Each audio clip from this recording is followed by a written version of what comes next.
भारतीय तत्वज्ञान को विश्वव्यापी बनाया जाए। पूर्वजों के महान उत्तराधिकार का दूसरा तकाजा यह है कि हम अपने महान पूर्वजों के उन चरण चिन्हों पर चलने का प्रयास करें जिनके अनुसार उन्होंने घर बनाने के अतिरिक्त बाहर प्रकाश फैलाने का भी प्रयत्न किया था। आज के विश्व में सबसे बड़ी आवश्यकता उस अमृत वर्षा की है जिससे उसके मूर्छित प्राणों में पुनः नव जीवन संचार हो सके।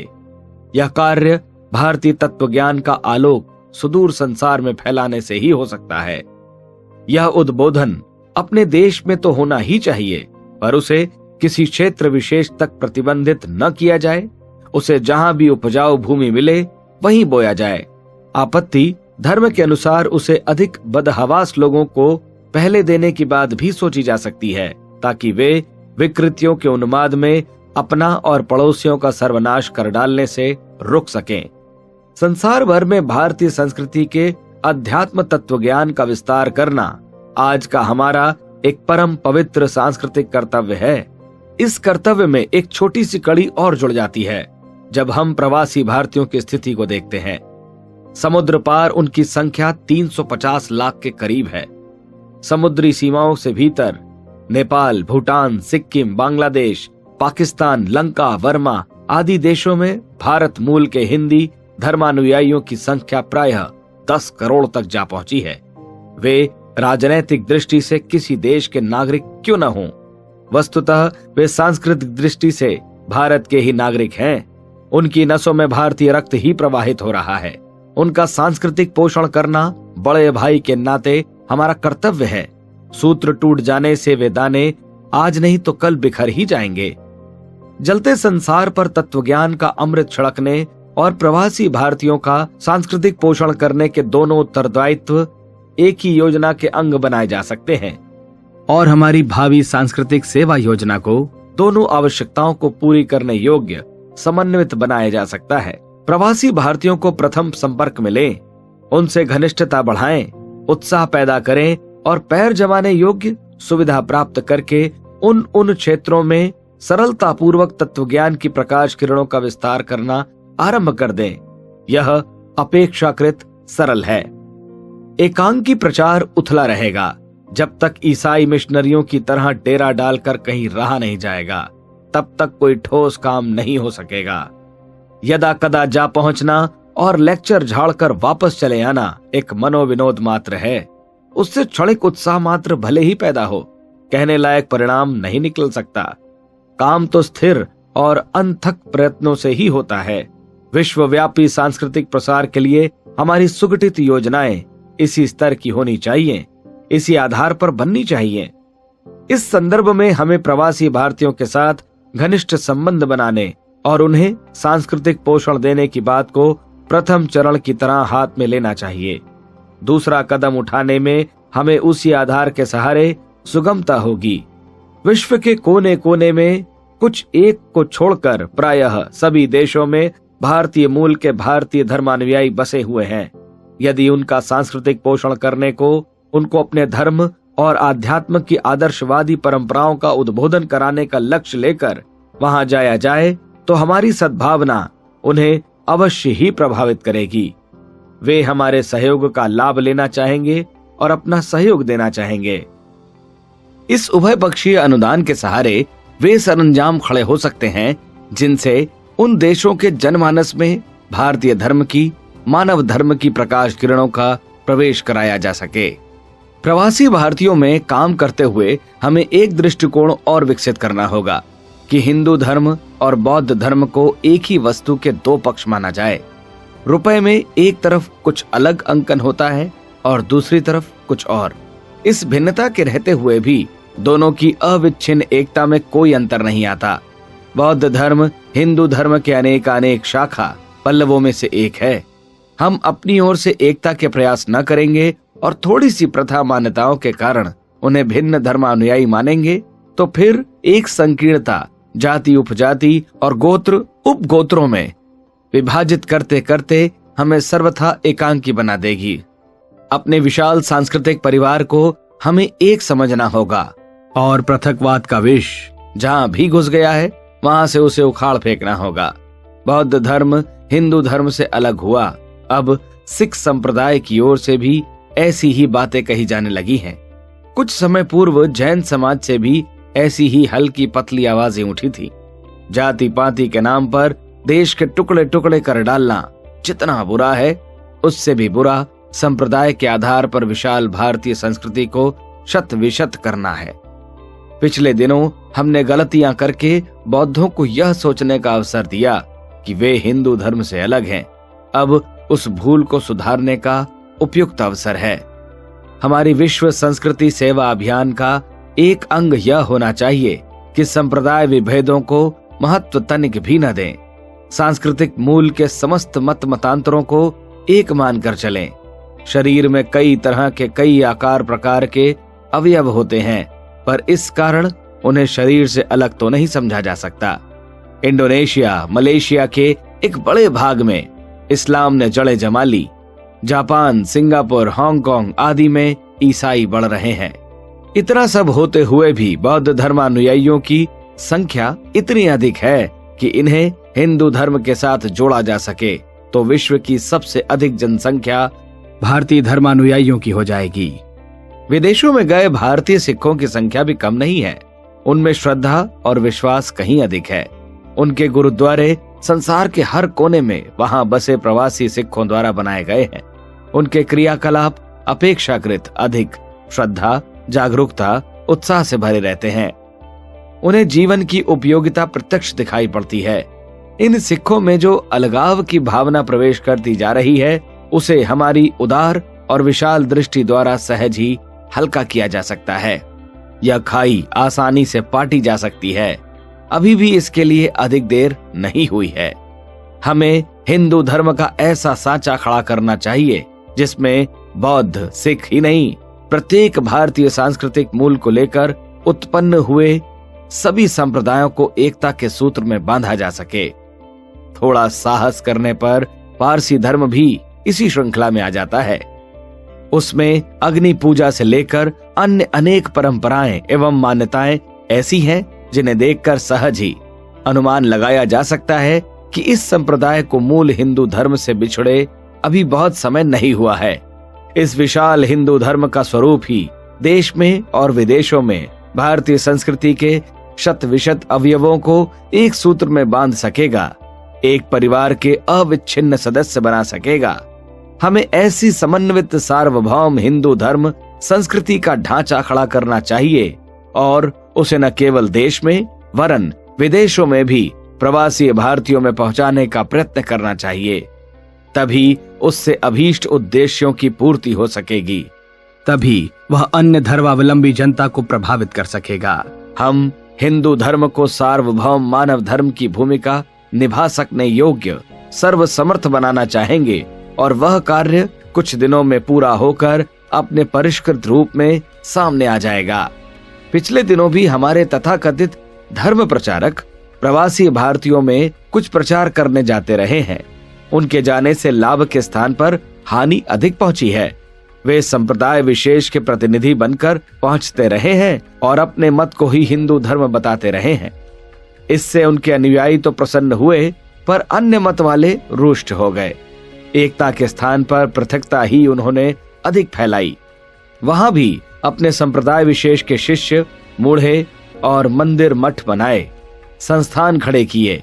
भारत में कोई मंदिर आश्रम बनाने के बहाने मोटी दान दक्षिणा समेटकर वापस चले आए। प्रवासी भारतीयों में गए धर्म प्रचारकों में से अधिकांश का स्वरूप और क्रियाकलाप ऐसा ही रहा है। अध्यात्म के नाम पर भी ऐसे ही खेल खिलौने खड़े किए जाते रहे हैं। कुछ एक आसन, कुछ एक प्राणायाम, कुछ एक कर्मकांड, बस इतनी ही उनकी अध्यात्म भूमिका रही है। इसी के लंबे चौड़े चमत्कार बताए गए और न जाने क्या मिलने के ढोल पीटे गए। विदेशों में भारतीय तत्व ज्ञान और अध्यात्म के प्रति अभी भी कौतूहल भरी जिज्ञासा है। इससे लाभ उठाकर इन योग प्रचारकों ने न जाने क्या से क्या ढकोसले खड़े कर दिए। आरंभ में उनका बहुत स्वागत हुआ और समर्थन मिला, पर जब नशा उतरा और ढोल की पोल खुली तो सारा सिराजा बिखर गया। ऐसे भोग प्रचारकों ने विलासिता के बढ़े चढ़े ढांचे सहज ही खड़े कर लिए। विदेशों में भावुकता भी है और संपन्नता भी।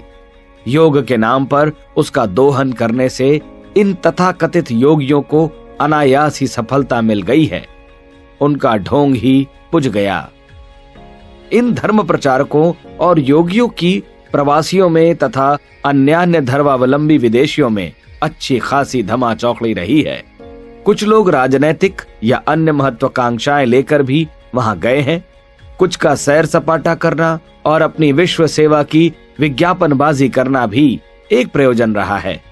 ऐसे लोग बहुत ही कम गए हैं जिनका उद्देश्य भारतीय संस्कृति की प्रकाश किरणें विश्व के कोने कोने में पहुंचाने और प्रवासी भारतीयों की निष्ठा का परिपोषण करना भर रहा हो और जिनके पीछे कोई क्षुद्र प्रयोजन न रहा हो।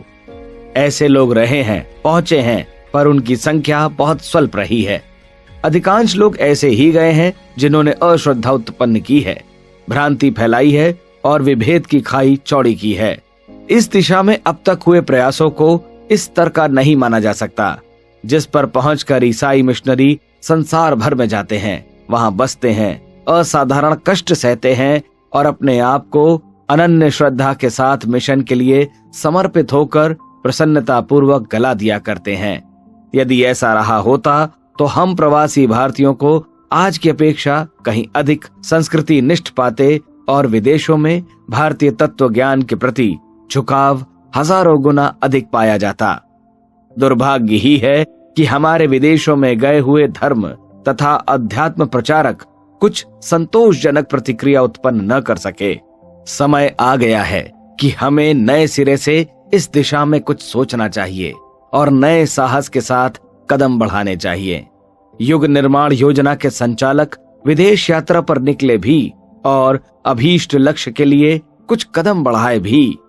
उनके थोड़े से प्रयास से यह विश्वास उत्पन्न किया कि यदि सही योजना और उद्देश्य लेकर कोई कुछ करना चाहे तो उसका निश्चित रूप से स्वागत होगा। विश्व कल्याण और प्रवासी स्नेह सिंचन उभय पक्षीय कार्यक्रमों का समन्वित स्वरूप यदि हमारी भावी योजना बन सके तो उसके दूरगामी परिणाम होंगे। इस आधार पर हमारा सेवा क्षेत्र कायम होगा और उसी अनुपात से हम अनेक प्रकार लाभान्वित भी होंगे। बुद्ध के अनुयायियों ने इसी प्रयोजन के लिए दुस्साहसपूर्ण कदम बढ़ाए थे। उनका त्याग बलिदान निरर्थक नहीं गया। यदि एशिया में पिछले दिनों नास्तिकवाद की लहर न आती तो वह इस महाद्वीप का सर्वप्रधान धर्म रहा होता। अभी भी उन प्रयासों की प्रतिक्रिया कोटि कोटि मनुष्यों को शांतिदायक प्रेरणा दे रही है। बौद्ध धर्म के प्रसार ने संसार के बड़े भाग की धर्म श्रद्धा भारत भूमि के साथ जोड़ी थी। अभी भी लाखों तीर्थयात्री इस देश की पुण्य भूमि की रज अपने मस्तक पर चढ़ाकर धन्य होते हैं। इस भाव श्रद्धा का प्रत्यक्ष न सही परोक्ष मूल्य बहुत भारी है। सांस्कृतिक परिवार किसी न किसी रूप में एक दूसरे के सहयोगी ही रहते हैं। आड़े वक्त काम आते हैं, कम से कम विपरीत तो नहीं पड़ते। नेपाल और भारत में कोई राजनैतिक विरोध कभी भी हो जाए तो भी वे सांस्कृतिक एकता के प्रगाढ़ बंधनों में बंधे ही रहेंगे। यही बात अन्य देशों में भी लागू हो सकती है। जहां भी हम अपने दर्शनों की छाप बैठा सकेंगे वहां भी सद्भावना हम सहज ही उपार्जित कर लेंगे। उसके परोक्ष लाभ कितने हो सकते हैं यह चर्चा का नहीं, दूरदर्शिता और गहरी दृष्टि से सोचने समझने का विषय है। यह तो छोटे और सामयिक लाभ हुए। मूल लक्ष्य इन बातों से बहुत ऊंचा है। लोक चेतना को आदर्शवादी चिंतन और कर्तव्य में नियोजित करके हम संसार की, समय की, मनुष्य की कितनी महान सेवा साधना करते हैं, इस पर जितना अधिक विचार किया जाए उतना ही उसका अधिक महत्व सामने आता जाएगा। प्रवासी भारतीयों को, भारत माता के बिछड़े पुत्रों को उनकी धर्म भूमि का भाव भरा वात्सल्य मिले, यह हर दृष्टि से उचित और आवश्यक है। हमें युग की इस महती मांग पूरा करने के लिए कुछ ठोस प्रयास करना ही चाहिए। इस संदर्भ में सोचा यह गया कि युग निर्माण योजना के अगले कदम इस दिशा में भी उठें। प्रस्तुत पुस्तक को इसी दृष्टि से लिखा और छापा गया है कि हम अतीत में भारतीय तत्वदर्शियों द्वारा किए गए उन महान कार्यों को देखें और समझें जो उन्होंने देश की सीमित परिधि से बाहर निकलकर समस्त विश्व की सर्वतोमुखी सेवा सहायता करने के लिए उठाए थे। इस दिशा में उन्होंने कितने त्याग और बलिदान प्रस्तुत किए थे और उन उत्कट प्रयासों को कितनी सफलता मिली थी, उसे एक दृष्टि से फिर देखा जाए और उस महान परंपरा के निर्वाह के लिए आवश्यक उत्साह प्राप्त किया जाए। आज उन प्रयासों के अनुकरण की, अनुगमन की महती आवश्यकता है। उन दिनों यातायात, भाषा, सिक्का आदि की भारी असुविधा थी। आज की स्थिति अपेक्षाकृत बहुत सुविधाजनक हो गई है।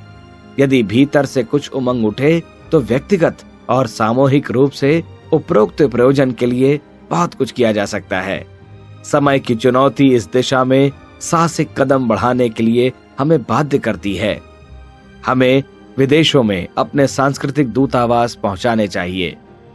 विवेकानंद और राम तीर्थ ने जो परंपराएं कायम की थी उन्हें आगे बढ़ाना चाहिए।